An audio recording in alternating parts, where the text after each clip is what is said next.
제가 가진 성경은 신약 42면쯤에 있습니다. 마태복음 24장 37절에서 47절까지 말씀, 우리 함께 교독하실 텐데 마지막 절은 같이 읽도록 하겠습니다. 노아의 때와 같이 인자의 임함도 그러하리라.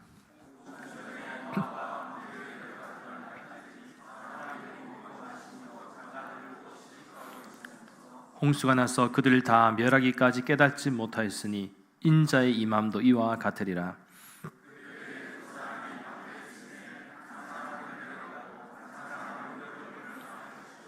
두 여자가 맷돌질을 하고 있음에 한 사람은 데려가고 한 사람은 버려둠을 당할 것이니라.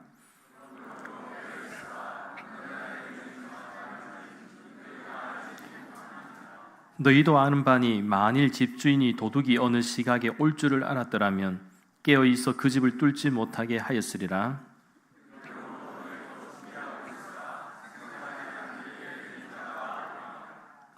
충성되고 지혜 있는 종이 되어 주인에게 그 집 사람들을 맡아 때를 따라 양식을 나눠 줄 자가 누구냐?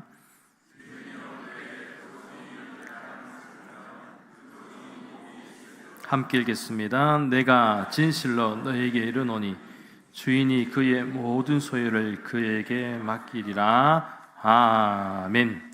이 시간에는 김대우 원론 목사님께서 인자의 임함이라는 제목으로 하나님의 말씀을 전하실 때 큰 은혜 시간 되시길 바라겠습니다. 우리 벌써 빨리 나오셨는데 할렐루야로 환영하겠습니다. 할렐루야. 감사합니다. 이렇게 참 말씀 속에서 여러분들을 만나고 뵙게 되니 너무 좋아요. 하나님의 놀라운 평안과 그리고 하나님의 큰 복이 여러분의 심령과 가정에 충만하시기를 주의 이름으로 축복합니다. 아멘. 정용건 목사님으로부터 설교 부탁을 받았을 때에 그때 이스라엘과 이란의 전쟁이 이제 막바지에 이르를 때여서 제가 종말에 관해서 이래저래 생각하고 있었습니다.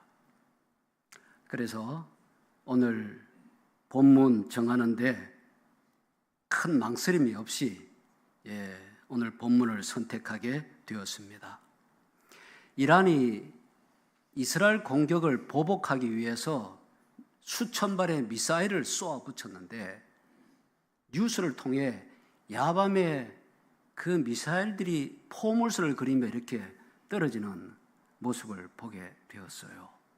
그 광경을 보니까 계시록 8장 7절에 피 섞인 우박과 불이 나와서 땅에 쏟아졌다는 말씀, 그리고 10절 말씀에 횃불같이 타는 큰 별이 하늘에서 떨어졌다는 말씀이 이런 게 아닐런지, 또 계시록에는 땅의 3분의 1, 바다의 3분의 1이 깨지거나 피가 되었다는 말씀도 나오는데 이 정도로 넓은 지역이 파괴되었다는 것은 앞으로 있을지도 모르는 핵전쟁의 결과가 아닐런지 저는 그렇게 묵상을 했었습니다. 하나님께서 이 4명의 천사들로 하여금 땅 4모퉁이에서 사방에 바람이 불지 못하도록 붙잡고 있어서 그렇지, 이게 한번 놓아버리게 되면 세상은 순식간에 걷잡을 수 없는 종말로 치닫게 될 것입니다. 오늘 말씀 42절에 그러므로 깨어있으라. 어느 날에 너희 주가 임할는지 너희가 알지 못함이니라.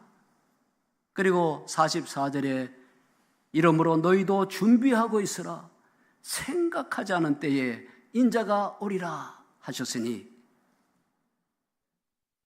주여 오시옵소서. 이런 마라나타의 신앙을 가지고 깨어 준비하고 예비함이 우리 성도들의 지혜인 줄로 믿습니다. 예수님께서 오늘 본문에서 노아의 때와 같이 인자의 임함이 그러하리라 하시면서 말씀을 이렇게 이어가셨습니다. 홍수전에 노아가 방주에 들어가던 날까지 사람들이 먹고 마시고 장가들고 시집가고 있으면서 홍수가 나서 그들을 다 멸하기까지 깨닫지 못하였으니 인자의 임함도 이와 같으리라. 예수님께서는 이 노아의 시기를 종말적 심판의 모형으로 보셨습니다. 모형을 보면 실제의 모습을 미루어 알 수가 있잖아요. 모델하우스 둘러보면 아직 집은 완성되지 않았지만 대충 앞으로 지어질 집의 모습을 미루어 알 수가 있습니다. 인자의 임함도 노아의 때를 자세히 묵상하면 이렇구나 앞당겨 알 수가 있는 거예요. 노아 시대는 어떠했는가? 방금 말씀에 간단합니다. 먹고 마시고 장가들고 시집가고 있었다 그랬어요. 그런데 여러분, 이게 뭐가 잘못된 것입니까? 이게 죄가 됩니까? 이 시간 이후에 우리는 또 먹을 것이고 마실 것이며 우리 청년들은 결혼 많이 해야지요. 잘못된 게 전혀 없는 것 같아요. 그런데 여러분, 이 말씀이 의미하는 중요한 포인트 첫 번째는요, 어마어마한 홍수가 일어날 줄 꿈에도 몰랐다는 데 있습니다. 그래서 홍수 전에 노아가 방주에 들어가던 날까지 한 달 전도 아니고 일주일 전도 아니고 하루 전도 아니고 방주에 들어가던 그날 그 순간까지 아무것도 모른 채 먹고 마시고 즐기고 장가가고 시집가고 있었습니다. 이번 전쟁에서 미국이 B2 폭격기를 가지고 이란의 지하 핵시설을 폭파했습니다. 여러분 아시다시피 이 B2 폭격기의 무서운 점은 레이더망에 걸리지 않는다는 거예요. 저건 모르는데 심장부까지 날아가서 무서운 폭탄을 투하하는 그 순간까지도 상대방은 알지를 못하는 거예요. 주의 임하심이 이와 비슷하다는 거예요. 멸망이 코앞에 다가왔는데 사람들이 알지를 못해요. 깨닫지를 못하는 것입니다. 두 사람이 같은 밭에서 일하고 있는데 한 사람은 데려감을 당하고 한 사람은 버려둠을 당해요. 두 여자가 집에서 맷돌질하고 있는데 한 사람은 데려감을 당하고 한 사람은 버려둠을 당해요. 이 메시지의 핵심은 갑작스럽다. 또 하나는 데려감, 버려둠 두 부류가 생긴다는 거예요. 같은 밭에서 일하고 있었으니 아버지와 장성한 아들 사이일 수 있습니다. 저녁에 한 집에서 같이 맷돌질하고 있었으니 분명히 엄마와 딸 아니면 다 큰 자매지간이었을 거예요. 이렇게 아무리 가까운 사이일지라도 갑작스러운 분리가 일어납니다.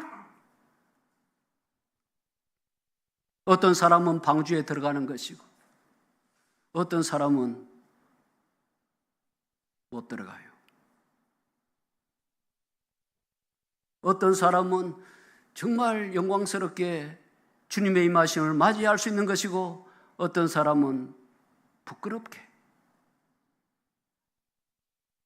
맞이하는 거예요. 여러분, 우리 지금 안전한 것 같지 않습니까? 아직은 그래도 때가 아니야. 저도 그런 생각이 들어요. 그러나 데살로니가 전서 5장 3절에 보면 평안하다, 안전하다 할 그때에 임신한 여자에게 해산의 고통 이름과 같이 멸망이 갑자기 이르리니 멸망이 갑자기 나에게 도착하리니 피할 자가 없으리라 그랬습니다. 우리 모두는 영적인 방주에 타야지요. 노아와 그 식구들과 함께 그 대열에 끼어서 그 반열에 같이 끼어서 방주를 올라타야지요. 내가 죽는 개인적 종말이든 역사가 멸망하는 역사적 종말이든 갑작스럽습니다. 그래서 깨어 준비하고 예비하는, 이게 너무너무 중요한 거예요. 주님의 임하심을 성공적으로 맞이하시는 저와 여러분들 되시기를 주의 이름으로 축복합니다. 아멘. 두 번째, 먹고 마시고 장가들고 시집가고 있었다는 이 말씀의 두 번째 포인트는 이게 다가 아니다, 더 중요한 것이 있다는 그런 것을 교훈해 줍니다. 물론 우리가 살아가는데 먹고 마셔야 합니다. 그리고 이 시대에는 청년들이 장가들고 시집가는 거 정말 권장해야 할 상황 아닙니까? 그러나 우리 인생에는 그런 것들보다 더 중요한 것이 있다는 것을 결코 잊어서는 안 됩니다. 예수님께서 40일간 금식 기도하신 후에 마귀의 유혹을 받으셨어요. 여러분, 40일간 금식했으면 얼마나 허기가 지셨겠습니까? 이 정도가 되면 먹는 게 다다, 그렇게 말할 수 있습니다. 누구나 이해할 수 있는 상황이죠. 그 틈을 노린 마귀가 유혹한 거예요. 그때 예수님께서 사람이 떡으로만 살 것이 아니요 하나님의 입으로부터 나오는 모든 말씀으로 살 것이니라. 우리 예수님은요, 40일 굶어도, 좀 심하게 말해서 굶어 죽어도 먹는 것보다 더 중요한 것이 있다는 것을 우리에게 말씀해 주셔요. 누가복음 14장 16절 이하에 보면 어떤 주인이 큰 잔치를 베풀고 사람들을 초청했습니다. 종들이 나가서 잔치에 오세요, 꼭 오세요 이러는데 어떤 사람이 나는 장가 들었으니 그러므로 가지 못하겠노라. 이 장가 들은 것, 이 큰 일도 핑계가 될 수 없을 만큼 우리 인생에 더 중요한 일이 있다는 것을 보여주는 예수님의 비유 말씀입니다. 노아 시대 사람들의 최대 실수는 먹고 마시고 장가들고 시집가는 이것이 그들 인생의 전부였다. 이거 외에도 하나님의 음성을 들어야 하는 중요한 일이 있지 않습니까? 노아는 음성에 귀를 기울이고 방주를 만들어라는 하나님의 음성에 순종했는데 그 당시 사람들은 듣지를 않았어요. 노아를 통해 대신 들려와도 간접적으로 들어도 무시했습니다. 또 주님 앞에 섰을 때도 생각하면서 죽음 후도 생각하고 이래야 되는데 그저 먹고 마시고 장가들고 시집가는 이런 일상사가 그들 인생의 전부였다는 것이 그들의 크나큰 실수요, 크나큰 낭패였습니다. 여러분들은 지금 잘하고 계시지요? 네, 잘하고 계신 줄로 믿습니다. 할렐루야! 자신 일이 없어요. 먼저 구해야 할 것을 위해서 우리의 시간, 우리의 물자, 우리의 인생을 투자하셔야 합니다. 우리 성도들은요, 위를 바라보는 사람들이잖아요. 영원한 것을 사모하는 사람들이에요. 보물도 하늘에 좀 쌓아야 돼요. 영원한 것을 사모하시면서 하나님의 나라를 먼저 구하며 살아가시는 우리 남관교회 성도님들 되시기를 주의 이름으로 축복합니다. 아멘. 세 번째, 먹고 마시고 장가들고 시집간다는 이 말씀의 세 번째 포인트는 육체의 소욕을 따라 살지 말라는 중요한 메시지가 함축되어 있습니다. 이 말씀의 본래의 뜻을 알려면 노아 시대 사람들이 어떻게 살았는가를 살펴봐야 해요. 왜냐하면 이 말씀은 예수님께서 그 시대 사람들을 지적하신 말씀이기 때문에 그래요. 창세기 6장 1절 2절에 땅 위에 사람들이 번성하기 시작할 때에 사람들에게서 딸들이 나니 하나님의 아들들이 사람의 딸들의 아름다움을 보고 자기가 좋아하는 모든 여자를 아내로 삼는지라 그랬습니다. 노아 시대의 모습이에요. 여기 하나님의 아들들이 누구냐? 뭐 다른 해석도 있습니다만은 일반적으로 하나님께 속한 자녀들, 하나님을 신앙하는 후손들을 말합니다. 하나님께 속한 하나님의 아들들이 세상의 딸들의 미모를 보고서 자기가 좋아하는 대로 모든 여자들을 아내로 삼았다는 거예요. 그런데 이게 또 뭐 그래 잘못된 것입니까? 이렇게 이제 생각할 수도 있는데 이 두 가지 중요한 요소가 있어요. 첫 번째는 하나님께 속한 것과 세상에 속한 것이 서로 혼합되는 것이 악의 특수한 형태입니다. 먹고 마신다 할 때에 이것은 교제한다는 의미가 있어요. 계시록 3장 20절에 볼지어다 내가 문 밖에 서서 두드리노니 누구든지 내 음성을 듣고 문을 열면 내가 그에게로 들어가 그와 더불어 먹고 그는 나와 더불어 먹으리라. 더불어 먹는다. 이것은 주님께서 내 안에서 이 교제가 이루어지는 그런 모습이에요. 베드로 사도가 보자기에 사여 내려오는 부정한 짐승을 봤어요. 그때 하늘의 음성이 들리기를 잡아먹으라. 그 베드로가 저는 안 먹습니다. 그렇게 말하는데요. 이것은 먹고 안 먹고에 관한 계시가 아니었습니다. 이방인 고넬료를 찾아가서 만나고 교제하고 복음 전하라는 주님의 음성이었던 것이죠. 노아 시대에 하나님의 아들이 먹고 마셨다는 것도 단순히 음식을 먹었다 그런 의미를 넘어서는 거예요. 그들의 교제와 삶의 거룩한 구별이 없었던 것입니다. 타락한 자들과 마구 섞였습니다. 마구 섞이다가 결혼까지 하고, 여러분 결혼이라는 것은 혼합되는 정도가 아니라 영적으로 완전히 엮이는 것입니다. 거룩한 것과 세속적인 것이 영적으로 완전히 막 엉겨버리는, 엮여버리는 악의 특수한 형태가 그 당시에 만연했던 것입니다. 사도 바울은 교회 안에 가만히 들어온 거짓 교사들 때문에 애를 먹었어요.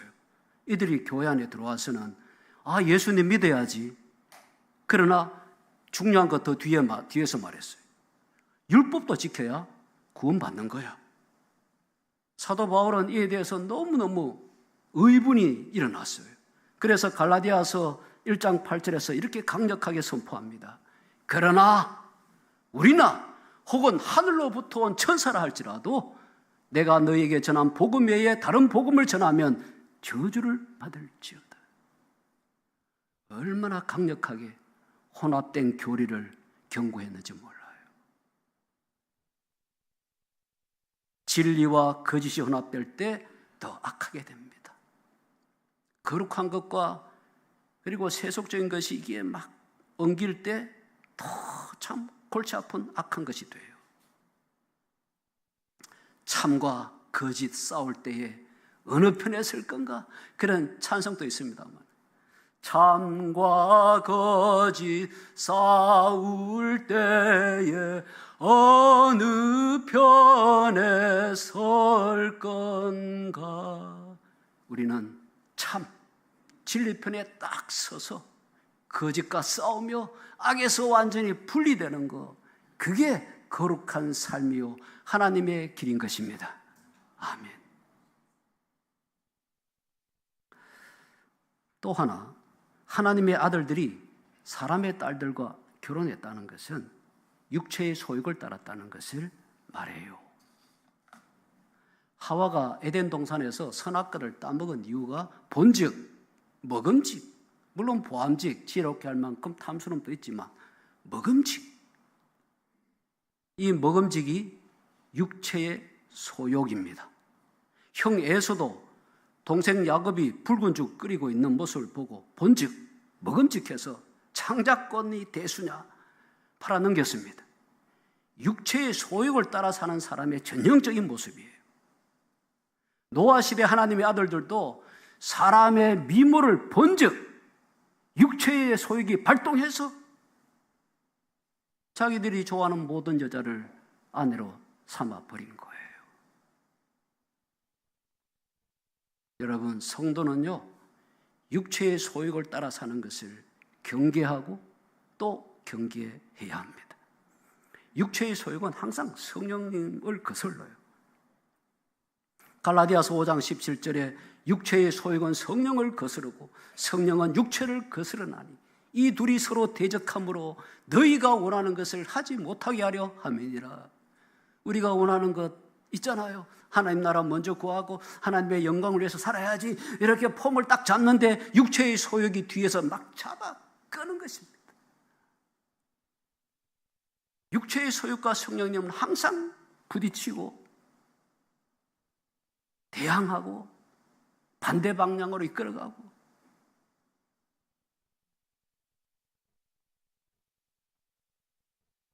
성령님과 육체의 소욕은 원수지간입니다. 우리는 성령의 전이지 않습니까? 우리 안에 성령님이 계시는 거예요. 단순히 계시는 게 아니라 우리의 주인으로 계시는 것이고, 그분이 우리 몸을 성전 삼고 계시는 것이 우리 성도들의 실존이요 현 주소입니다. 그런데 우리가 육체의 소욕을 자꾸 좋아하면서 따라가게 되면 성령님과 원수로 사는 것이고, 우리 안에 두 주인이 있는 것 같은데 이런 현상이 일어나는 거예요. 육체의 소욕을 따르게 되면 성령님 불편해하셔요. 아, 이거 너무 불편하다. 아니, 불편한 정도가 아니겠죠. 성령님께서 탄식하시고 슬퍼하시는 거예요. 여러분, 우리 죄가 하나님 마음에 상처를 내신다는 거 아십니까? 타락하면 그분이 막 탄식하시고요, 괴로워하셔요. 마음 아파하셔요. 나 주님의 기쁨 되기 원하네, 그런 찬송 부르지 않습니까? 우리가 주님의 기쁨이 되지는 못할 망정 그분의 마음을 아프게 하고 슬프게 하고 이래서는 안 되지 않겠습니까? 우리는 주님을 기쁘시게, 주님을 영광스럽게 해드려야 할 줄로 믿습니다. 아멘. 목사님, 그러면 뭐 어떻게 하란 말입니까? 어떻게 살아가야 합니까? 주의 임하심을 기다린 우리는 뭐 여러 가지가 있겠지만 그 중요한 것 하나를 오늘 본문 마지막 부분에서 말씀하고 있어요. 45절 말씀에 충성되고 지혜 있는 종이 되어 주인에게 그 집 사람들을 맡아 양식을, 때를 따라 양식을 나눠줄 자가 누구냐? 누구냐? 이 의문형은요, 정말 그런 사람을 이렇게 애타게 찾으시는 주님의 심정이 느껴지는 의문형이에요. 누구냐? 이 해답으로 구약에서 한 인물을 찾는다면 단연코 요셉입니다. 요셉은 7년 풍년 때에 먹고 남은 양식을 잘 비축했습니다. 그리고 대흉년이 왔을 때 창고문을 활짝 열고 만민에게 퍼주었습니다. 그는 양식을 퍼줌으로써 자기 가족, 가문을 살렸고요, 애굽 전 백성들을 살렸고 그 당시 애굽 주변에 있던 많은 국가들의 백성들을 다 살려냈습니다. 요셉이 애굽에서 얻은 이름이 사브나 바네아입니다. 이 이름의 뜻은 생명의 부양자라는 뜻도 있어요. 그 이름대로 요셉은 많은 사람의 생명의 부양자가 되었고요, 많은 사람의 생명을 살려냈습니다. 생명 살리는 일, 이것은 요셉뿐만 아니라 오늘날 우리들이 해야 할 사명입니다. 우리 예수님께서 세상의 생명을 살리기 위해서 이 땅에 오셨으니 그분 뒤를 졸졸졸 따라간 우리도 그리 해야 합니다. 그래서 말 한마디를 해도 심령을 죽이는 독한 말, 비수 같은 말 삼가하시고요, 격려하고 용기를 북돋워주고, 특히 부부간에 그리고 부모와 자식 간에 살리는 말을 하셔야 합니다. 그리고 이제 요셉처럼 양식 나누는 일, 그런 일도 물론 각자 역량대로 힘써야 합니다. 그런데 우리 성도들은요, 더 중요한 일이 있어요.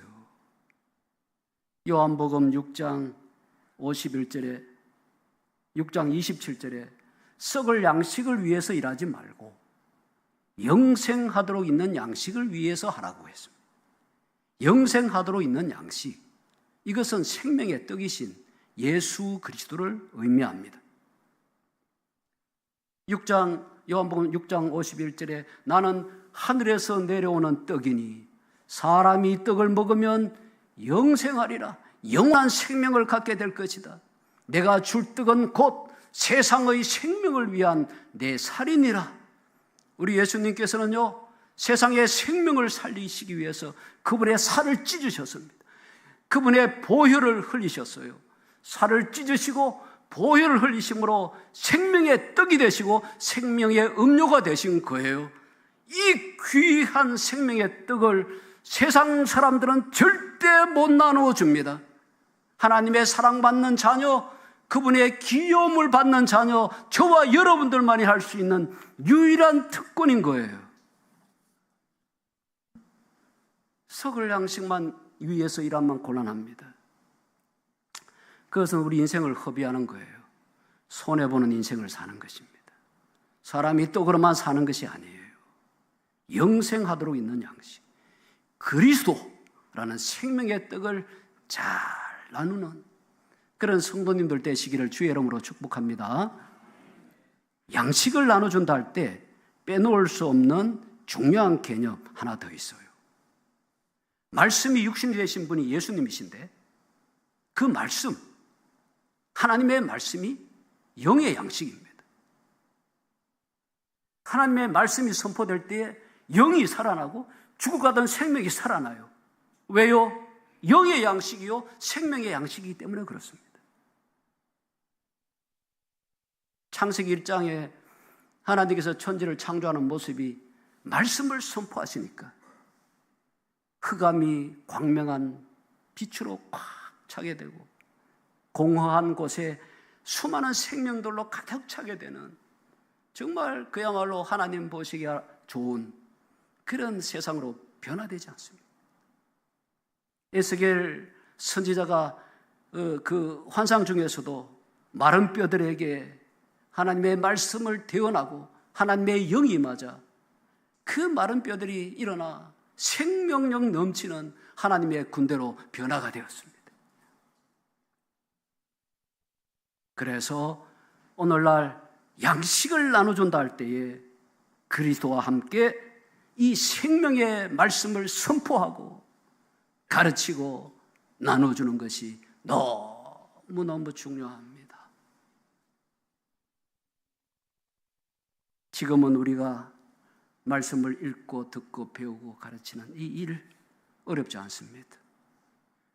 우리의 괴로움과 나태함이 문제가 되지. 그런데 여러분, 종말이 가까워지면 상황은 달라질 것입니다. 아모스 8장 11절에 보라, 날이 이를지라 내가 기근을 땅에 보내리니 양식이 없어 주림이 아니며 물이 없어 가람이 아니요 여호와의 말씀을 듣지 못한 기갈이라 그랬습니다. 어쩌면 지금은 요셉 시대로 말하면 7년 대풍년, 그러나 아모스의 예언대로 대흉년도 반드시 오게 될 것입니다. 그때를 대비하셔야 해요. 그때를 대비해서 지금 열심히 말씀을 읽고 듣고 배우고 묵상하고 암송하고 할 수 있는 것 다 해야 합니다.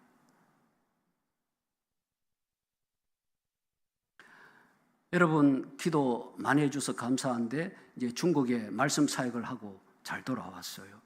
창세기 강의가 이제 끝나갈 무렵에 짱 루이팡 목사가 공안에 붙잡혀 갔다는 소식이 저에게 이렇게 긴급하게 도미안 선교사로부터 왔어요.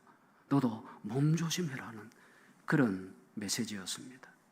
짱 루이팡 목사는 전에 우리 교회가 후원했던, 여러분 기도하시면서 이름을 외웠을 것 같은데, 그리고 우리 교회 단체로 많은 사역자들이 왔을 때 그때 함께 왔던 자매예요.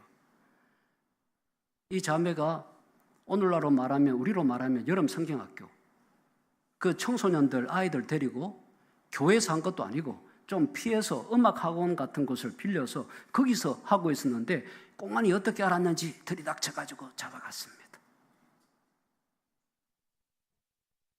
중국에서는 18세 이하 아이들에게 말씀을 못 가르치게 되어 있습니다. 자기 자식에게도 못 가르칩니다. 자식이 성경 공부하는 싫어하는 아이라면 부모 고발하면 부모도 잡혀가요. 중국 이슬람권 어렵습니다. 말씀사요. 그런데 이 기근이 옵니다. 전 세계적으로. 강압적인 환경에 의해서든 사람들이 자의적으로 싫어해서든 아니면 어떤 이유로 해서든 하나님의 말씀을 듣지 못하는 기근이 올 것입니다.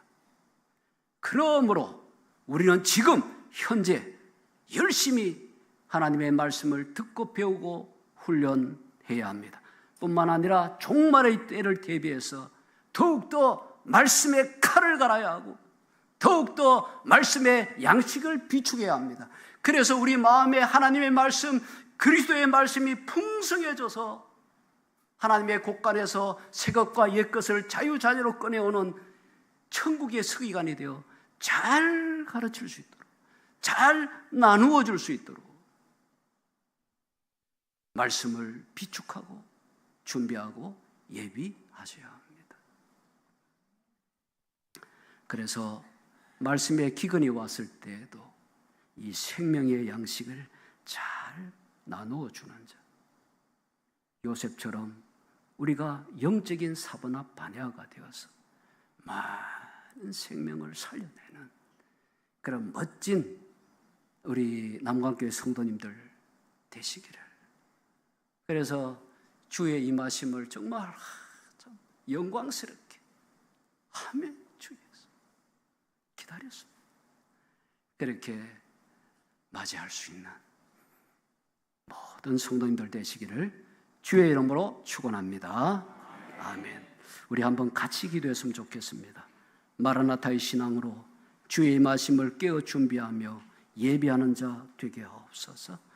생명의 떡이신 그리스도를 나누고 생명의 말씀을 나눠주는 충성되고 지혜 있는 종이 되게 하옵소서.